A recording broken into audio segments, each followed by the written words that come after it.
ലക്ഷദ്വീപ് നേരിടുന്ന പണ്ടാര ഭൂപ്രശ്നങ്ങൾ, ഗതാഗതം, വിദ്യാഭ്യാസം എന്നീ മേഖലകളിലെ പ്രതിസന്ധികൾ പരിഹരിക്കപ്പെടുന്നതിനായി ജനങ്ങളോടൊപ്പം ചേർന്ന് പ്രവർത്തിക്കുമെന്ന് അഡ്വക്കേറ്റ് ഹംദുള്ള സെയ്ദ് MP. കവരത്തി ദ്വീപിൽ ദൂരദർശൻ വാർത്തകളോട് പ്രതികരിക്കുകയായിരുന്നു അദ്ദേഹം.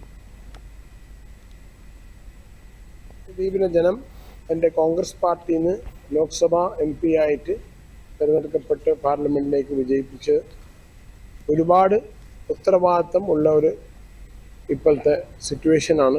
കാരണം ലക്ഷദ്വീപിൻ്റെ അവസ്ഥയിൽ ഗതാഗത മേഖല ആയാലും വിദ്യാഭ്യാസ മേഖല ആയാലും ഭൂമി സംബന്ധമായിട്ടുള്ള പണ്ടാരം വിഷയമായാലും ഇതിലെല്ലാത്തിലും വലിയൊരു ചാലഞ്ചിങ് സിറ്റുവേഷനാണ് ഈ സമയം.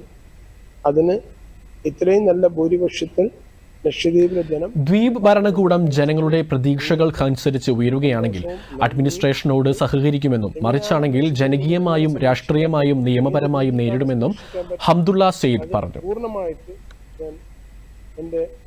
അതിനിടെ ലക്ഷദ്വീപിലെ പണ്ടാര ഭൂമി പിടിച്ചെടുക്കാനുള്ള ലക്ഷദ്വീപ് ജില്ലാ കളക്ടറുടെ ഉത്തരവിനെ തുടർന്നുള്ള കുടിയൊഴിപ്പിക്കൽ ഹൈക്കോടതി താത്കാലികമായി സ്റ്റേ ചെയ്തു. ഈ മാസം 19 വരെയാണ് സ്റ്റേ പ്രാബല്യത്തിലുള്ളത്. JDU നേതാവ് മുഹമ്മദ് സാഗിദ് നൽകിയ ഹർജിയിലാണ് നടപടി. ഈ മാസം 19-ന് ഹൈക്കോടതി വീണ്ടും ഹർജി പരിഗണിക്കും.